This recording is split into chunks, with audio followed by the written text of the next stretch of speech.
Hello mga abiyan, welcome sa aton channel in His Presence, there is Priest. Ari na magkita sa aton mga topiko, mga pirasos ng kamatuoran. Yari na kita sa number 9. Sa liwat, ako si Abiyan Doc, magadulong sa inyo sa mga pulong, halin sa sang kamatuoran, halin sa pulong sa Diyos. So, kabay pa magsunod kamo sa aton mga topiko subong. Ang tigulos ang aton topiko, mga kamatuoran or mga pirasos ng kamatuoran. Number 9, solimni nga mga mensahe sang tatlo ka mga anghel. Ang atong pagtuon makita niri sa Bugna 9, 14. Bugna 14. Kag ining katapusan nga mga mensahe nga pagadulong sa bilog nga kalibutan. Kag nakasulat ini sa palananawon ni Juan sa katapusan nga kapitulo sa Biblia nga amo ang Bugna 14. Ang libro sa Bugna amo ang pagpahayag ni Ginoong Hesukristo. Damo sa mga tao nagasiling nga ang Bugna isa kasirado nga libro.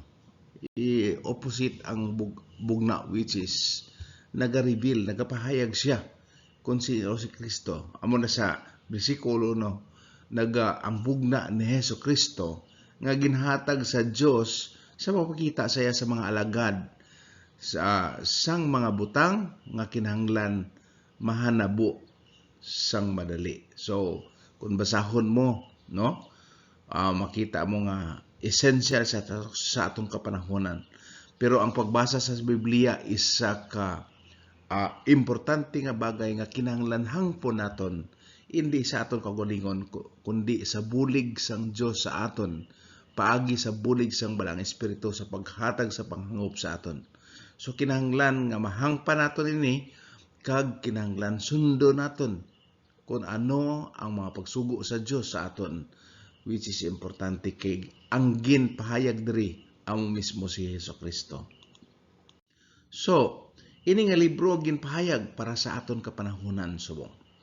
So damo ang hindi makaintindi bangod nga kulang kita sa bulig sa pagpangop sa aton. Pero kung sa bagay hindi pa sa panahon ni sa una nga panahon nga ang tanang nga bagay kinahanglan nga maintindihan gid, kundi pareho lang siya sa isa ka bulak nga kung bukol pa hindi mo mapilit nga sa diin magbloom siya, no, magdako. Ang bulak hulaton mo kag magabot iya nga panahon maayo ang iya pagabloom, amo na yung tagna, no. So hindi ni siya naton nga piliton nga mabuksan, kundi sa insakto nga panahon, then bisan ang mga tawo nga sa bilog nga kalibutan makasugod sa paghangop sini nga libro. So kag nagasiling siya sa akon, versikulo 2, 22:10, aton makita kag nagasiling siya sa akon, dili pagsilyohi ang mga balanon sang tagna sining libro kay ang tion malapit na. Okay, I think matahag ini nga mensahe para sa aton. So yadtong mga nagabasa kag nagapamati lamang ang bulahan, siling sang libro sang Bugna. Kung aton lang taon sa Bugna 1:3 nagasiling, bulahan ang nagabasa sing mabaskog kag ang mga nagapamati isang mga pulong sang tagna. So siling kung nagabasa bulahan, kung nagapamati bulahan. Kung wala nagabasa kag wala ka pamati, well, makita naton anong dangta naton, wala kita sang kaybalo, no, unless pamatian naton ini. Ang Bugna ginsulat para sa aton kapanahonan sa karon.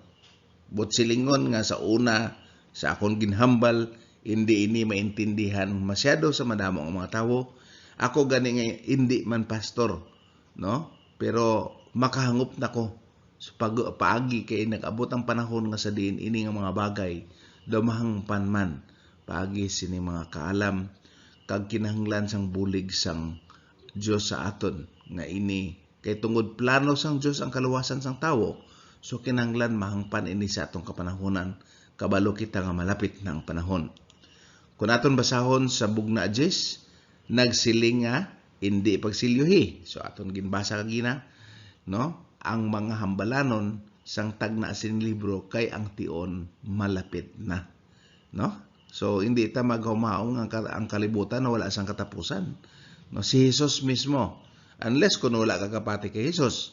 Unless kung hindi siya parte sa kabuhi mo kag pag sang imo nga pagpati, then wala meaning ini nga mga pulong sa imo. Galing kay ang Dios among hambal sini. Pero may mga tao gid nga wala nagapati sa Dios, so wala kita mahimo na kay libre ang aton mga pagpili. Si Jesus nagsulit sa paghambal sa iya nga makari siya liwat. No, so aton tandaan na subong ka pinagusto kita, daw wala sang katapusan ang kalibutan, pero amo na yung paandam sa Diyos aton. Kung aton basahon ang Bugna 3:11, yari karon magakari ako sa madali. Hupti sing malig-on inang may imo ikaw. Agod nga walay tawo nga magkuha sang imo nga purong-purong. Subot silingon responsibilidad naton ang kaluwasan. Nga sa diin ang makaluwas sa aton ang bulig sang Dios. Pero kinahanglan naton himuon ang parte sa diin magsalig kita sa iya nga mga pulong. Kung hindi naton paghimuon ini, ang matabo is delikadong aton kabuhi. Kung sa bagay, basahon naton ang pipila ka mga teksto sa katapusan nga mga kapitulo nga libro sang Bugna. Diri sa katapusan nga kapitulo amo ang Bugna 22. Kag aton basahon sa bersikulo 7, yari karon magakari ako sang madali, bulahan ang nagahupot sang mga hambalanon sang tagna sining libro. So abot silingon makari ako sang madali. So sa aton nga panahon ini, sa bersikulo 12 nakasiling, kag yari karon magakari ako sang madali, kag akon padya kaupod nakon sa paghatag sa tagsa katawo suno sa iya nga buhat. Okay, suno sa iya buhat. May mga tao nagatudlo subong nga hindi na kita hindi na ang buhat importante, ang grasya na lang. Matuod din na nga ang grasya amo ang ginhatag sa Dios sa aton. Pero hindi na kita magbuhat, which is may ara siya ginsugo, which is anong aton pagatumanon. So, butsilingon magakari siya kag padya niya ihatag suno sa aton nga buhat. Okay, klaro ini. Sa Bugna 20, versikulo 22, versikulo 20. Siya nga nagapamatuod sining mga butang nagasiling, sa pagkamatuod makakari ako sa madali. Amen. Mangin amo sina kari Ginoong Hesus. Kung iyo matalupangdan, sulod sa isa kapitulo, naghambal siya nga makari ako sa madali. Kag pila ka bisis, 3 ka bisis. Amo ina ka importante kag kasulim ni isang mensahe ni Jesus nga sa diin kita magpangaman sa aton kagalingon suno sa iya mga panghambal aton pagasundon ini. So kinahanglan tun-an naton ang madugang pa sa aton sa sining libro sa Bugna 14. Si Jesus nagsiling nga ang iya mga pulong matutom kag matuod. Kung imo basahon sa Bugna 22:6, nagsiling siya sa akon, ining mga balanon matutom kag matuod. That's why kung sa panahon sa ni Daniel, amo man ang aton natunan, ginhambal nga ang damgo sang hari is sigurado kag matuod. That's why nagtuman gid ang mga pasunod sa ginharian. No, wala man ginhambal dito gid. May ginhambal nga mga ginharian dito sa Daniel kag sa aton nga kalibutanon nga mga kasaysayan, ini siya nagpamatuod nga sakto gid kag accurate gid siya kag wala lisa 100%. Kung sala ang aton pag-interpretar, then magsayop man kita sa aton mga ginhambal. Okay. Ang iglesia sang Dios sa katapusan nga mga adlaw magapangwali sa tagsa katinuga. So kung imo basahon sa Marcos 16:15, nagasiling diri, kag nagsiling siya sa ila, lakat kamo sa bug-os nga kalibutan, kag iwali ang ebanghelyo sa tagsa katinuga. Sino ang maghimo sini? Nagsiling bala diri nga kinahanglan pastor ka, kinahanglan pare ka, kinahanglan leader ka lang. Tanan kita magtuon sa pulong sa Dios kag ibantala naton bisan ano pang aton nga mga propesyon. Kita tanan may ara sang komisyon, hindi komisyon nga ginansya. Isa ka hilimuon nga sugo sa aton sang Dios agud nga magpangaman kita nga ang aton panahon madali na lang. So importante katama nga aton tamdon ang mga pulong sa Dios para sa aton. Kag ini aton pagatumanon, no, kay importante ang pulong nga pagtuman. Ano ining maayong balita, no? Nga walay katubtuban. Si Jesus nagamention sa maayong balita mo sa Mateo. Pero diri sa bugna aton makita nga nagsiling diri kag nakita ko ang isa man ka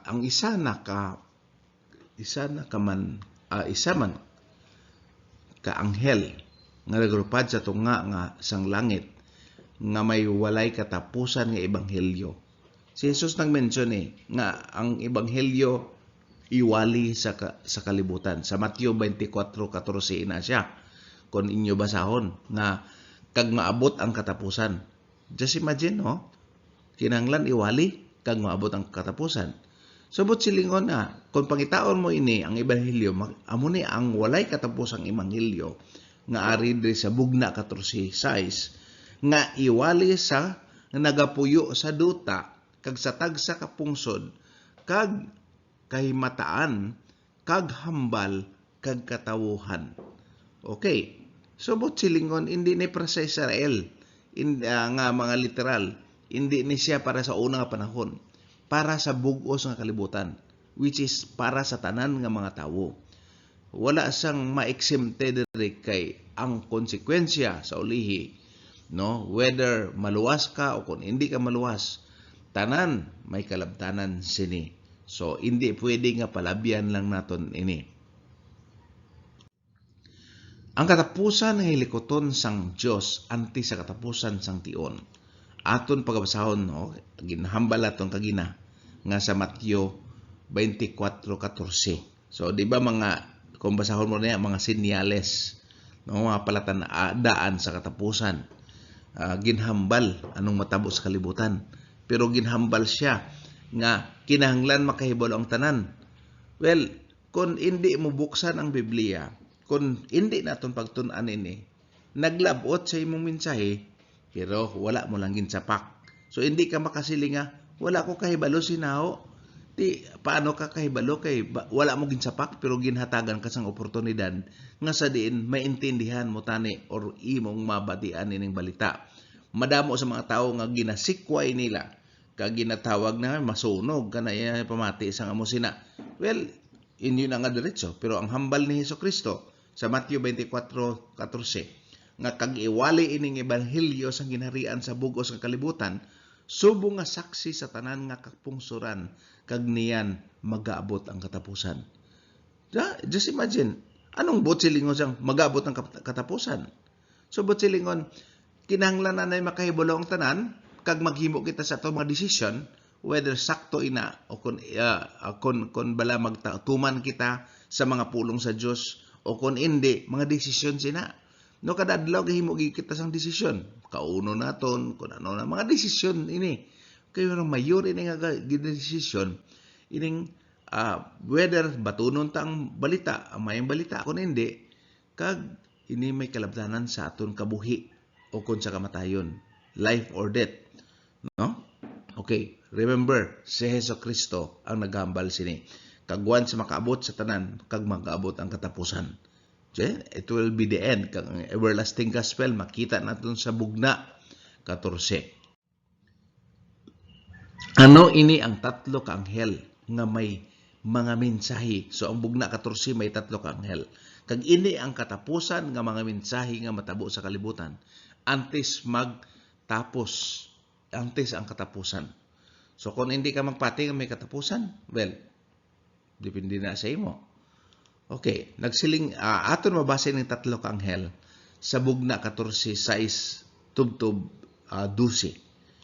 Okay, kung aton pagasugdan sa bugna 14:6 kag nakita kong isa man ka anghel nga nagalupad sa tunga sang langit nga may walay katapusan nga ebanghelyo nga iwali sa tanan sa mga nagapuyo sa duta kag sa tagsa ka pungsod kag kahimataan kag hambal kag katawhan. Anong mensahe dire?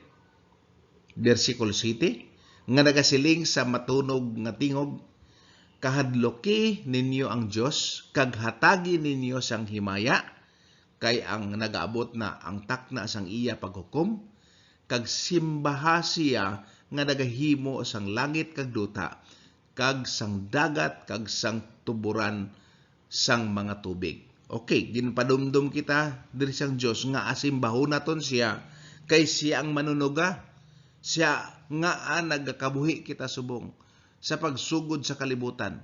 Paano ini nagsugod? Of course, sa atong tawhanon nga mga estimate, may kakulangan gid kita. Pero kung sa pagtuo, kag paagi sa pulong sa Dios, nga ginpakita niya sa palanaon sa kay Moses, nga ginsulat ni Moises dito sa Genesis, nga nagasilin nga sa diin gintugas ang Dios ang langit kag duta. Kag makita mo diri nga ang una nga mga bagay ang pagdumdum sining pagtugas ang langit kag duta. Kag diri sa diretso lang, tapos sa pagtugas sa kalibutan, but silingon, simbahon siya pag-abot ikapitong adlaw. Amo na siyang pagtuga. Kag dito sa ikapitong adlaw, ato natun-an atong tatlo ka importante nga bagay nga ginhimo sa Dios, ang pagpahuway niya sa ikapitong adlaw, ang pagpakabalaan niya sa ikapitong adlaw, hindi isa sa pito, kundi ikapito, no? Kag pagpakamayo niya.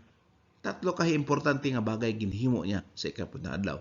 Ang bugna city nagahambal may tungod sa pagsimba sa iya, kag naghambal ini sa adlaw nga pahuway.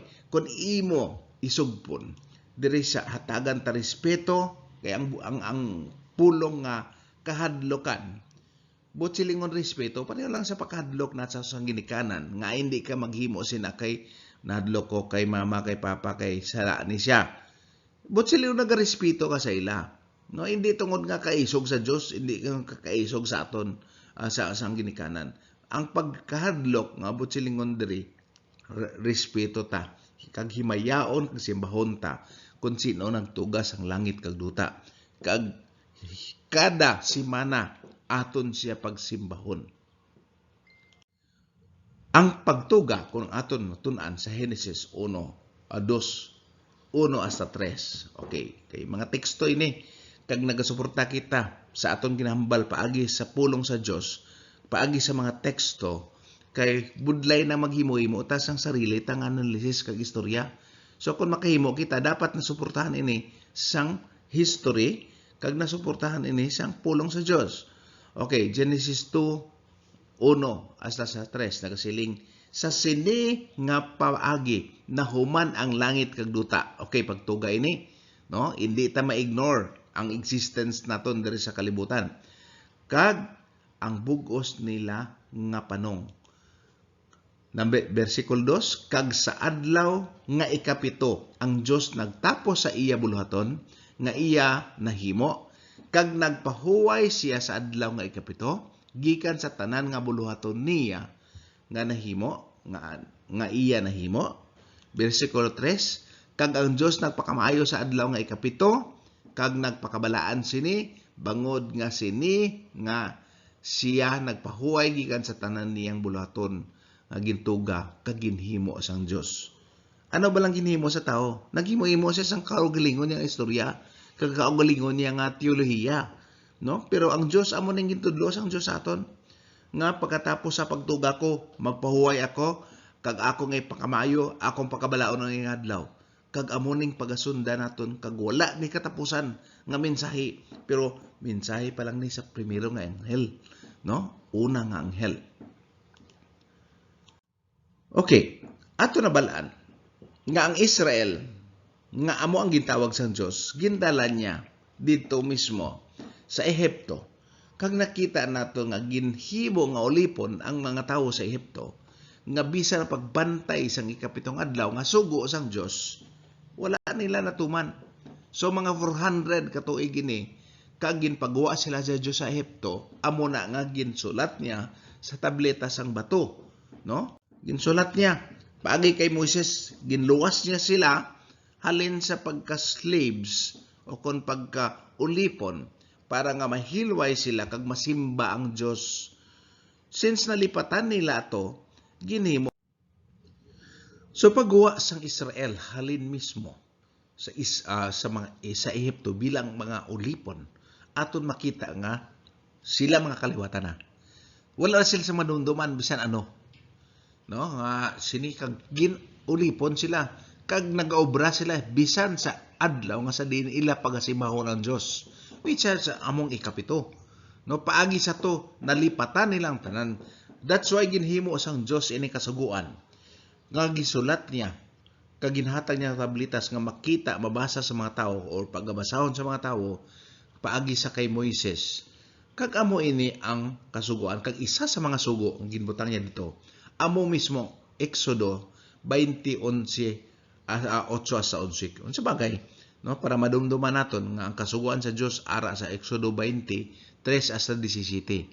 Kag nga agin sulat niya ini. No, nagapati man kita nga hindi kita makpatay, hindi kita manglahi tanan, pero ginsulat niya nga importante ining kapitong adlaw. No? Dumduma ang adlaw nga Sabat sa pagkabalaan sini. Dumduma. Butsilingon nga kalipatan ini siya. Anong iya ginhambal? Sa anom ka adlaw magpangabudlay ka, so magubra kita, kag maghimo sa tanan naton mong buluhaton, apang ang ikapito nga adlaw amo ang Sabat sang Ginoo nga Dios. Okay, aton tandaan. Iya ni sang Ginoo ang ikapito. Sa sinidili ka maghimo sang bisan ano nga buluhaton, ikaw o kun ang imo lalaki, anak nga lalaki o kun ang imo anak nga babayi, ang imo alagad nga lalaki o kun ang imong alagad nga babayi, o kun ang kahayupan o kun ang dumuluong nga yara sa sulod sang imong gawang nga ang mapahuway tanan kay hambal sa Dios. Hindi tungod nga hambal sang tawo. Ang Dios ang nagapakabalaan. Butsingon siya naghatag sa ato sa pagkaon, siya naghatag sa atong kinahanglan, siya nagaprovide diri sa kalibutan. That's why siya kag ginhambal niya ang versicle 11 which is importante. Ang basihan nga ang dumdumon naton ang adlaw nga nagpahuway. Anong basihan niya? Kaysa anom kaadlaw ginhimo sang Ginoo ang langit kag duta. So ang basihan is hindi nga tungod ginsunod sang Hudiyo. Ginsunod ni siya Hudiya kay amo ning basihan. Ngay ang ginhimo sang Dios ang langit kag duta. Ang dagat kag ang tanan nga yara sa ila kag nagpahuway sa ikapitong adlaw. Busa ginpakamayo sang Ginoo ang adlaw nga Sabat kag ginpakabalaan ini. Well, aton dumdumon amo na ka importante. Ang basihan sa pagsimba naton sa Dios ang pagtuga sang langit kag duta. Amo ni siya nga ginasimba naton siya. So dapat hindi ta magtalang. Sa libro sa Bugna 14:7 amo man which is ikadlok naton ang Dios kay siya naghimo sang langit kag duta. Just imagine, amo nang basihan. Hindi kon Hudiyo, kon reliyon, kon ngalan sang tao, kon leader, hindi na siya kinahanglan ang Dios gid. Anong pinakadako nga rason sang aton pagsimba? Aton makita ini siya bangod nga siya manunuga, no? Sang tanan nga butang. Makita naton sa Bugna 14:11. Anong silindri? Takos ka o Ginoo sa pagbaton sang himaya kag dungog kag gahom. Kay nagtuga ka sang tanan nga mga butang kag tungod sa imo kahamuot nangin amo ang gintuga sila. So in other words, ang pagkamanunuga sa Dios amo ang basihan sa atong mga pagsimba. No, kung wala naton kung wala ka simba, dumduman naton, no, nga nag-exist kita.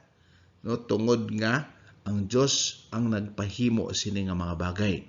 Okay. Ang adlaw sa iya paghukom nag-abot na. Ara na si Bugna City, no, size, no? City. This is 14 versicle city rather. So, anong butsilingon sa nag-abot na? Well, nakaintindi ka sa nagabot na, no? Nakaintindi ka kites na. Nagatumod ini nga ang paghukom nagakatabo na kag nagapadayon na sang subong, no? Ang paghukom hindi mangin patas kung wala sing basihan nga kasuguan. So ang unang nga mensahe sa ang anghel is naghambal sa pagkamanunuga sa Dios, which is naghambal may tungod sa pagsimba sa iya, which is amo ang ikapito, kag nagahambal sa paghukom nga nag-abot na, which is amo ang kasuguan sa Dios. Kay hindi man maging patas kung wala sang kasuguan. Ang pagtuga ara sa katagipusoon sang kasuguan sang Dios nga makita ta sa Exodo 20:11, kag ang ikapito nga adlaw ang gindugang niya agod makasimba sang matuod sa iya. Ang kasuguan sang Dios amo ang maging basihan sang iya paghukom. Alang-alang sugo nga ginobra-obra ta lang, no? So basahon ta liwat ang bugna 14 versikulo 7 nga nagasiling sa matunog nga tingog, kahadlokin ninyo ang Dios kag hatagi siya sing himaya kay nagabot na ang takna sang iya paghukom, no? Nagabot ng takna siya ang paghukom, kag simbaha siya nga nagahimo sang langit kag duta sang dagat kag sa mga tuburan sang tubig. Okay, ginarestore sang Dios anong ginhimo niya sa pagtuga sa aton. So amo nang rason nga kahadlokan naton siya. Anong mensahe sa ikaduha nga anghel? Sa bugna 14:8, siling diri, ang may nagsunod nga isa ka man ka anghel nga nagasiling, ang Babilonia napukan inang dakong syudad, bangod ginpainom niya ang tanan nga pungsod sang alak sang kasingkal sang iya panghilawas. Okay, warning, Babilonia. Aton lantawan, napukan ang Babilonia. Amo nang mensahe dre, no? Anong bot silingon sini? Okay. Anong mga butang aton dumdumon? Ang Babilonia nagasimbolo sang pagkalibog o kon kagamo. That's why madamo sa tao ay gapati kay nalibugulo ta. Nagamo kita. Way nagapati sa Biblia. Kag nagapilosopo sang kon ano ang pulong sa Dios. Kay mismo kita libog ang atunulo. No? Nagakagamo kita kung ano ini. Kadamo isa ka Biblia, kadamo sang reliyon. Hindi tungod nagsala ang Dios. Tungod ang tao nagahimo sang iya nga interpretasyon. Okay. Ini nagsugod sa pulong Babel, ang Babilonia. Ang turi nga ginhimo sang tao sa tapos sang anaw sa kapanahonan ni Noe, agud makalikaw sila sa isa pa kaanaw. Wala nang lipay ang Diyos, of course. No? Nanunduman natong Babel, amo ni. Ang Ginoo wala nang lipay, kag ginpagamo, ginpalibog niya ang ila lingwahe, amo nga wala natapos ang paghimo sini. So, siguro pag abot ito, gahom na sang Diyos ang paglibog, nakatugagan na siya sang langit ng duta. Di niya pamalibo ang tao nga wala nagatuman sa iya. Siguro mangayo sila sang balas, ihatag sa ila martilyo. Ngayo sila sang lansang, ihatag sila bato. So, wala sila nagkaintindihan. Kag amo ning naglapta ta sa bilog kalibutan na nagkalain-lain sa mga lingwahe, no? Kag kun ano tong mga specific nga mga pamagi way ta kabalo, pero naglapta wala na dayon ini, naguba ining turi o Babel tungod nga ang Dios nag-confuse sa ila. So ang word nga Babilonia, no? Kung aton basahon ang Babilonia nga literal nagasimbolo na ini sa mga pagtudlo, which is subong, which is spiritual Babylon. Botsilingon nga mga simbolo na ini sa bugna. Pagtudlo nga kontra sa mga pundasyon kag pagtudlo sang Dios paagi sa Biblia. No? Kung hindi amo ang aton ginatudlo, then so rigid kay amo ini ang mga naga-confuse sa aton. Kag confident kita sa mga pamaagi nga tawhanon, pero hindi kita confident sa kung ano ang ginahimo, ginhambal sa Dios, kag gin-ignore naton kay nagasalig kita sa kaalam sang tawo. No? So kung padalan sang Dios sining mga anong pamaagi sang kay mag-abot ng katapusan, magsala kita. Na kay kung kisa ang himuon sa Dios, hindi kakayahan sa kaalam sang tawo, no? Sa pila ka bisis ginhimo niya ina sa aton. So, aton matunan bilang isa ka pagano nga nasyon ang Babylonia nga wala nagatuo sa Dios, iya gindalasa ang isang Israel, kag naghatag gindalasa niya ang Israel, okay, kag naghatag siya sang iya nga influensya kag kultura. So amo nang ginimo sang literal nga Babylon panahon ni Nabucodonosor, pero sa to nga panahon na convert man si Nebuchadnezzar sa pamaagi nga gintudlo sa Dios paagi sa kay Daniel. Pero ini isa ka nasyon sang nga nagdala sa Israel tungod sa pagkasalawayon sang Israel, kag nagalubag sila, nagasimba sila sa hindi ang Dios kundi mga Dios-Dios, no? Kagapila sila ginbalik-balik paagi sa mga propeta, pero sa pila ka mga hari sang Israel, siguro masiling ka sa kadamo sang hari sa Israel, may lang kon may 10% wala gani guro nga matinumanon sa Dios sina nga panahon. Mismo gani ang Israel nangayo sang hari nga hindi man pamaagitan ni sa Dios, ginpasugdan sila, pero ang tawhanon nga mga leader medyo corrupt sila, no? Kag amo mismo ang nagdala, no, nagtugot sang iya nga nasyon nga sa din maglapas mismo sa pamaagi sa Dios. Tungod nga naghambal kita may tungod sa tagna, aton ginliwat sulit ini nga ang Babylonia isa ka simbolo sa tagna. Kag ini nagatudlo sa Roma, no? Which is sakto, literally sa panahon nila ni Pedro sa una. Ginkabig nila, gintumod nila nga mga tao sang Babylon. Wala man nila nakita ang meaning sang bugna ngayon eh. Pero ilang nakita, gintudlo nila, kagintumod nila ini nga sa ang Roma literally amo ang Babylon. Okay.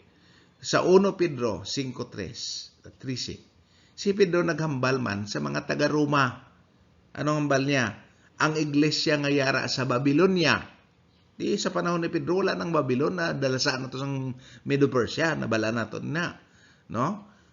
So, ginambal niya ang iglesia sang Babylonia, bot silang nga ng Roma, nga pinili kaupo ninyo, nag-abi-abi sa inyo, sang subong man si Marcos nga akon anak.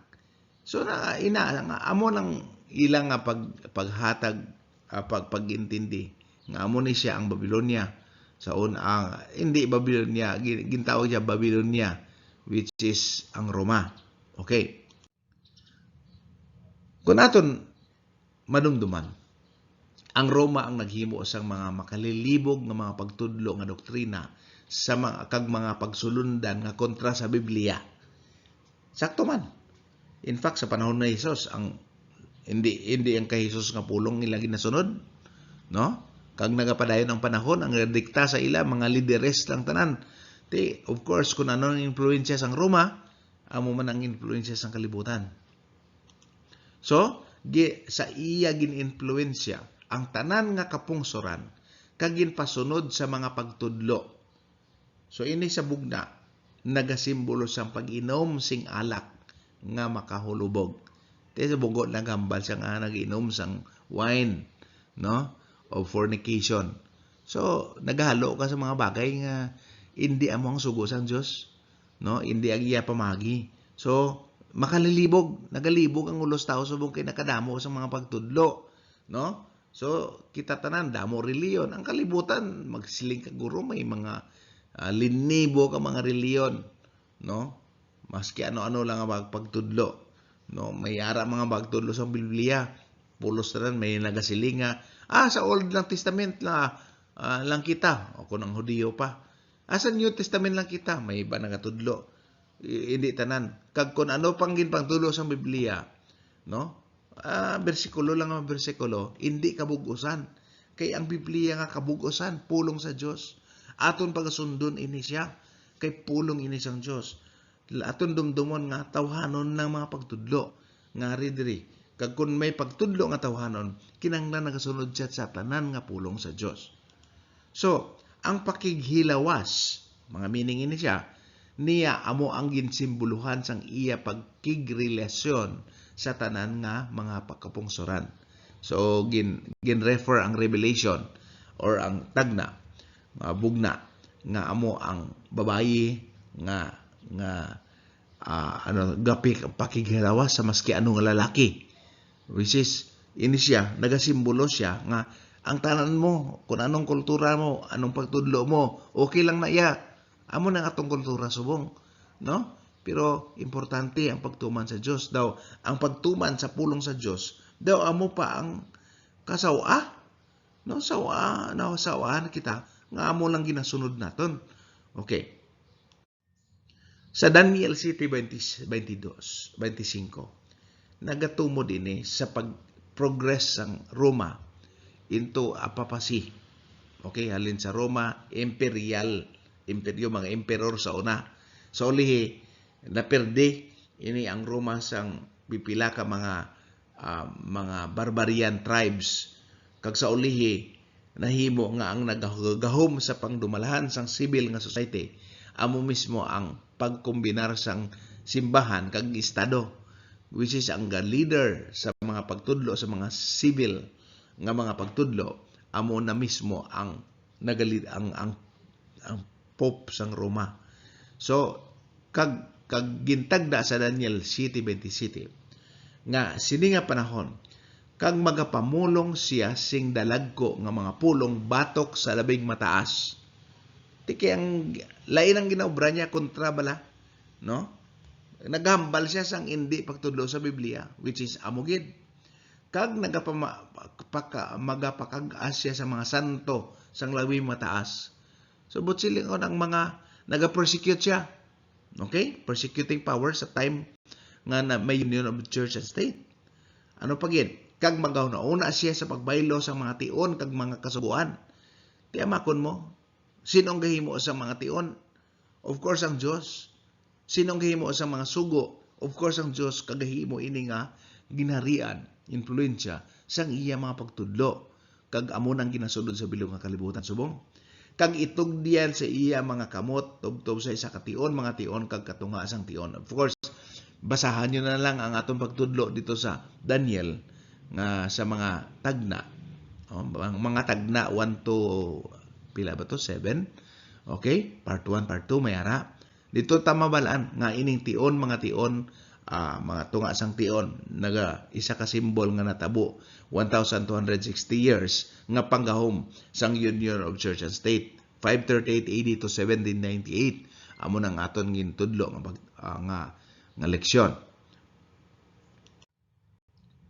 Matuod man nga ang Roma isa ka kalibutanon nga impluwensya nga nagatudlo sa mga pagtudlo nga kontra sa Dios. Kaya ang silingon pagtudlo sa Biblia, amo na siyang kontra sa Dios, ang kontra sa pagtudlo sa Biblia.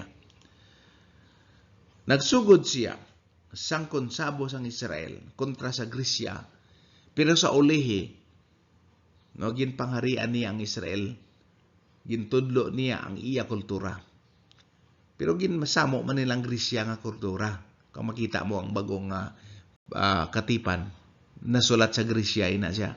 Greek nga lingwahe. Kay mga kultura ang Grigo, nga nanamian ang Krisyano, ang mga Krisyano nga ang Roma. Kag kung sino Diyos daw nanamian sila, ginsunod-sunod man nila. Pag ginimpose nilang ilang impluensya. Siya ang ginarian sa panahon ni Jesucristo, sa ari siya sa kalibutan si Jesus. So nakita mo mga Romanhon tanan ang nagpatay sa iya, Romanhon tanan ang test sa iya, ang naglansan sa iya sa cross, Romanhon ang nagbutang sa iya dito, nagbantay siya nga sa grave, mga taga Roma. Kag Roma amo ang naghingabot. Okay, ini mga kasaysayan lang. No, wala ako nagambal kay may personal ako sa Roma. Wala. Ini kasaysayan ini siya. Kag ini mga pamatuod, mga history ini. Nga bisan basahon mo ang mga maragtas, ang mga libro, then aton ma-prove kung anong butaton silingon. Sang nagpadayon ang panahon, kag ang Roma nagbaylo halin sa pagka-imperyo, tubtob nangin papasiya, ginpadayon niya ang mga pagtudlo nga kontra sa pulong sa Dios. Kay una, itudlo nila mga bagay nga ila-ila. Kay way man sila kapati sa Dios. Di sa tong panahon gingana na niyang kaugalingon nga Kristiyano pero wala niya ginasunod ang Dios. So hindi bala makalilibog. So kinahanglan may ngalan ka nga consistent sa imong ginahimo. No, kag madamo ang mga Kristiyano sumo hindi consistent sa ang ginahimo no nga mga pagtudlo pero ngalan nila Kristiyano lang. O, nagapati sila sa Dios. Okay, aton matunaan para gidugang ina karon. Sulod sa 120, 1,260 katuig. Which is among pag-isa sang reliyon kag sang simbahan, no? Politikal simbahan nga ginadumalahan sang Santo Papa. Ini nagsugod sang 538 AD tubtob sa 1798 AD. Ma-prove na to na sa history. Nauntat ang sang gindakop si Pope Pius VI. Pero nakapadayon ang influensya niya sa aton moderno nga kalibutan. Kung ano ang gina-practice nato sa mong, hindi ni tungod kay amo nang ginambala sa Dios. Tungod ini amo nang pabaylo halin sa una sa kultura, sa reliyon. Kag hindi na iya pagbaylo sa Dios. Kag ang Dios wala nagaliwat bisan dulaon ta pa siya sa picture sa aton nga kabuhi. Pero ang Dios hindi gid madula. Madula ining dagko ang ginarian kay gintagna niya nga ini matuman. Kag party ini sa pagtagda. Now, kung imo himutadan sing maayo, ini nga mga pagtudlo kontra gid sa pulong sa Dios. Okay? Ilang tawo kadamo sang kontra sa pulong sa Dios. Ang Dios nagpaandam sa pagtumba sa Babylonia o kon sa Roma tungod sa iya sala. I don't know ba. Hindi ni personal nga istorya pero ginhambal niya sa Biblia mga simbolo ginanggid naton ni tanan, no? Kag hangpon naton ini whether batunon mo kung hindi it depends sa imo. Pero amo ini pagtudlo sang tagna. Ang bug-os nga kapitulo sang bugna 18 nagadetalye sa mensahe sang ikaduha nga anghel kag nagapangagda sa Dios sa paggawa sa iya. So, of course, kung halit man lang sa ulihi ang dangta niya, of course, nga magintra ka sa nga imo man makuha ang konsekwensya. Samtang may tsansa kag may panahon pa, kinanglan nga maghimo kita sang desisyon sa pagsunod kung ano ang pulong sa Dios gid. No? Hindi lang bersikulo, bugos nga pulong sa Dios. Hindi lang isa ka bersikulo, 2, 3, kung ano lang ang nambatian mo sa sermon, kundi tanan nga mga pulong mismo sa Dios. Sa bugna 18:4, ano siling diri? Kag nabatian ko ang isa naman katingog gikan sa langit nga nagasiling guwa sa iya katawhan nakon. Ni makatawhan kita sa Dios, kita nagapamati. Kag kita magdepende sa imo kung magsunod ikaw. Guwa daw sa iya katawhan nakon, agod nga hindi kamo mangin mga umalambit sa iya nga mga sala. Kag agod nga hindi kamo makabaton sa iya mga kalalatan. Okay, may konsekwensya sa uli sa hindi magguwa sa iya. Kag amo ning ginhambal ring.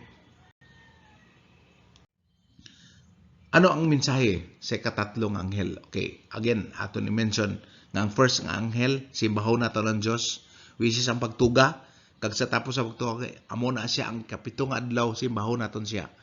Kag ginhambal ito nga kaghukman niya, which is naghambal may tungod sa iya kasuguan. Kag dito nasulod man ang iyang pagpadumdum sa aton sang pagsimba sa iya.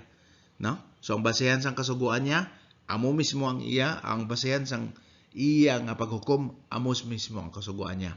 So, amo nang unang anghel. Ikaduha is ginwarningan kita nga ining transition. Magawa kita sa ginatawag nga makalilibog ng mga bagay.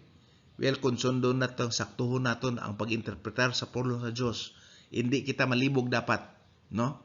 Kag ano ang mensahe sa katatlong anghel, no? Okay. Bugna 14:90. 9. Kangay katatlong anghel nagsunod sa ila nga nagasiling sa matunog nga tingog.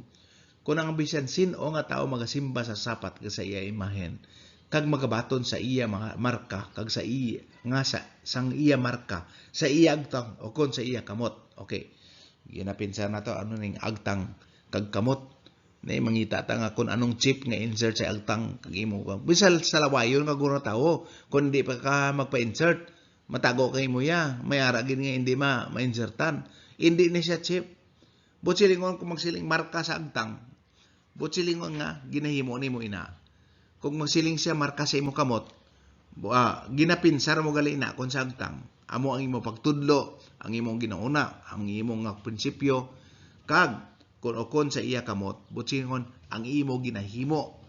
No, kung ginahimo naton ina, no, amo nang butsilingon sa agtang kag sa kamot.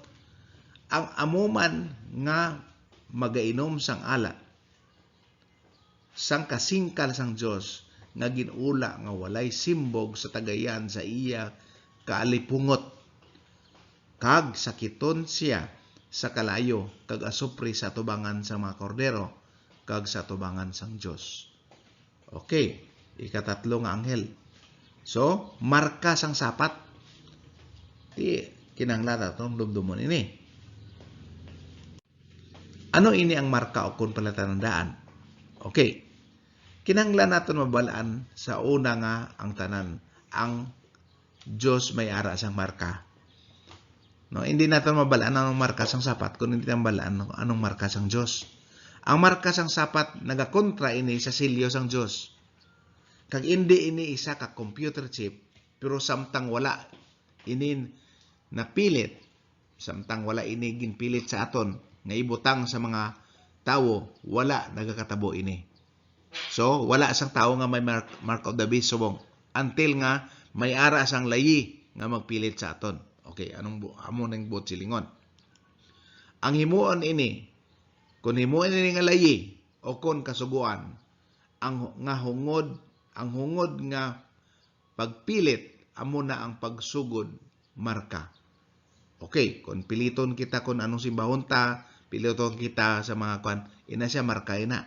Maghimo kita sang pagpili kay kung kisa daw mabugat nga bagay ni mapili kita kontra sa kasuguan na kay something to do nga sa Biblia magasunod bala kita sa kasuguan sang Dios o kon sa kasuguan sang tawo nga nagakontra sa pagtudlo sang Dios nga ginhambal sa iya pulong.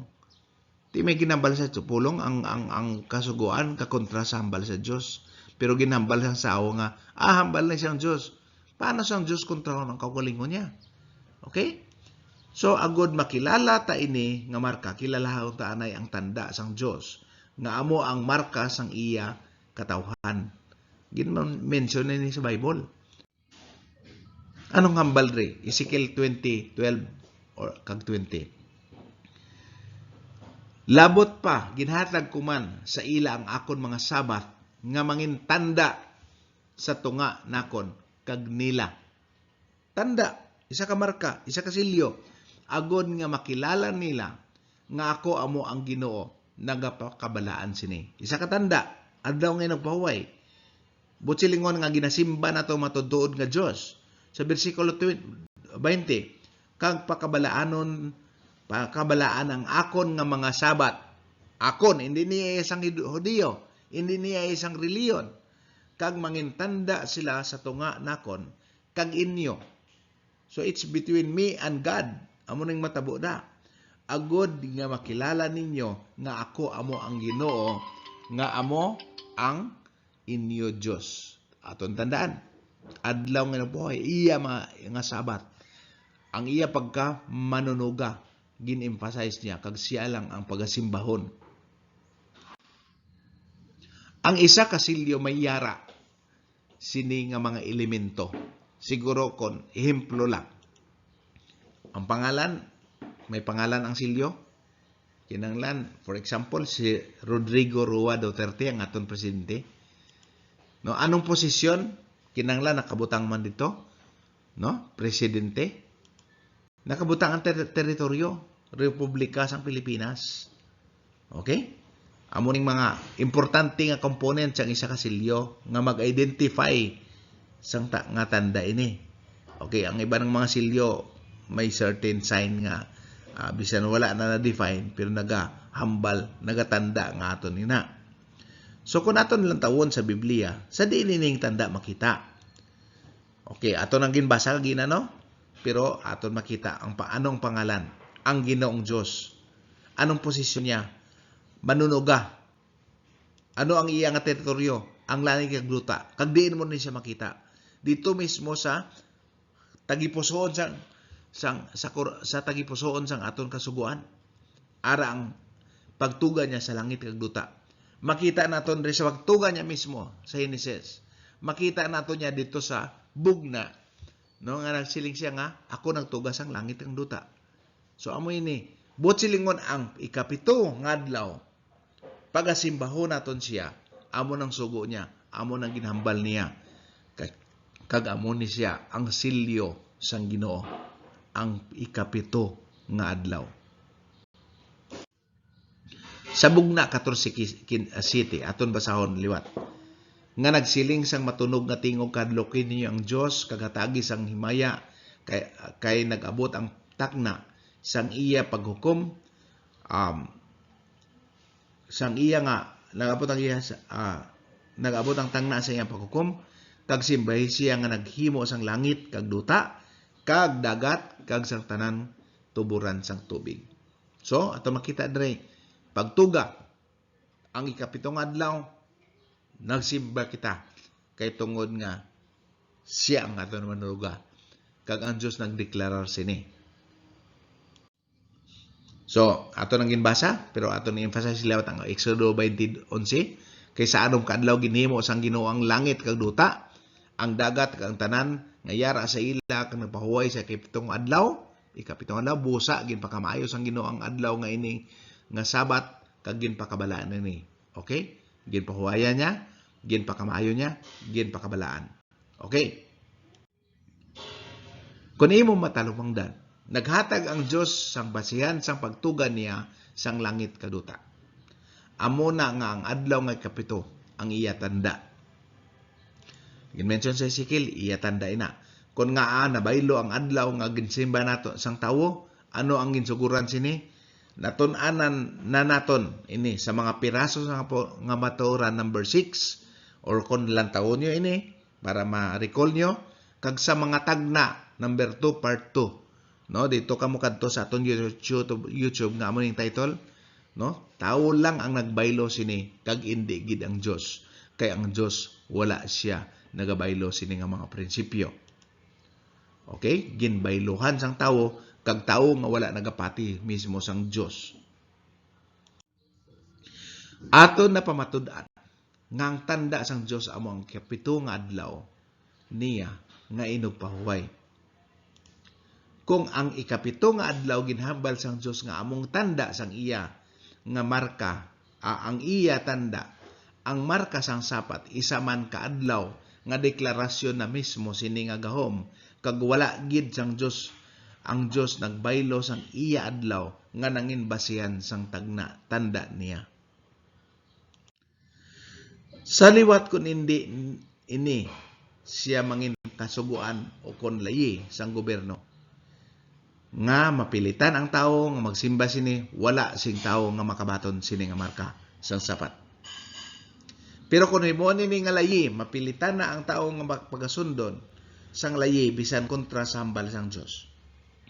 Kag kung tindugan mo ang pulong sang Dios, mangin kontra ka sa sosyedad, kag diri ka na maghimo sang imo pagpili kung ano ang sundon mo. Sa sini nga pagpili diri naton mapili kung bala tindugan ta ang tanda sang Dios o kung ang marka sang sapat. Ang bugna nagalaragway sang mga kinabatasan sang matuod nga iglesia sang Dios sa katapusan nga mga adlaw. So kung sa katapusan sining tatlo ka mensahe sang anghel nagdeklarar diri sa bugna 14:12, yari ang pailob sang mga balaan.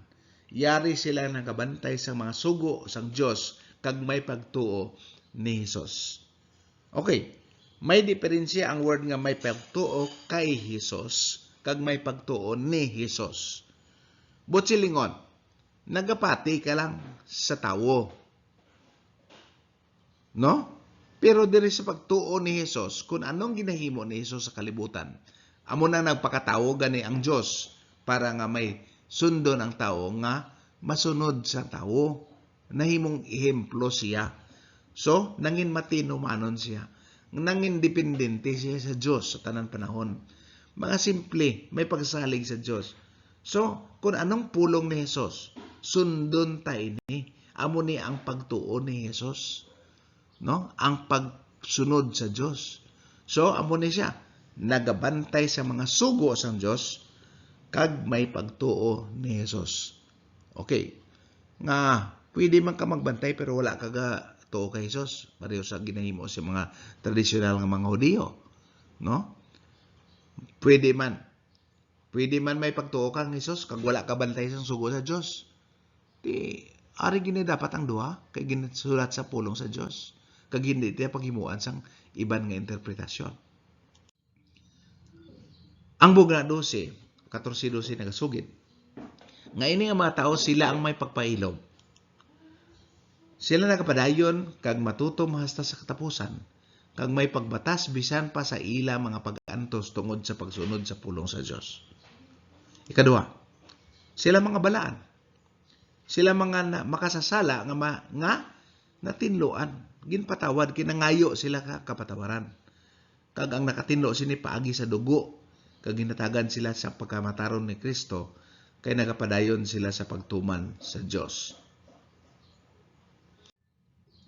Ikatatlo nga ginhambal sa teksto, sila nagabantay sa mga sugo sang Dios. Butsilingon, malipayon sila nga nagatuman sa Dios bilang bunga sang ila gugma. Kung aton basahon sa Juan 14:15, kung ginahigugma mo ako, ginahigugma ko kamo sa akon, magabantay kamo sa akon mga sugo. Okay, ginhambalan ni Jesus Christ. So, amo na ang basihan nga nagabantay sila mga sugo. Gugma, hindi para maluwas. Ikapat, sila may pagtuon ni Jesus. Hindi pagtuo kay Jesus. Tanan mga tao, sino bala, halos tanan nagatuo man kay Jesus. Pero wala sila gatuon ni Jesus. Nga kung ano ang ginahambal ni Jesus, anong ginahimo ni Jesus, aton tumanon. Kag amo ning ginsugo niya gani. Kung ginhigugma mo nagahigugma kamo sa akon, bantay mo sa akon mga sugo. Si Jesus nagpakita sing sunundan nga bugos nga pagsalig sa Dios kag siya isang siyayari pa sa kalibutan. Ang mga balaan may ara sa bugos nga pagsalig sa Dios kag ila ginasunod ang pamaagi ni Jesus. Gusto sang Dios nga magwa kita sa makalilibog nga mga pagtudlo sa Babilonia. Aton suliton sa bugna 18:8, kag nabatian ko ang isa naman katingog gikan sa langit nga nagasiling, guwa ka siya, katawhan akon. Agod nga indi kamo mangin umalambit sa iya mga sala, kag agod indi kamo makabaton sa iya nga makalatan. Amo ning reminder sa aton. Ginpahibalaw na kita. Kung ang mensahe sang tatlo ka anghel makalambot sa tanan nga mga tao kag makarina si Jesus.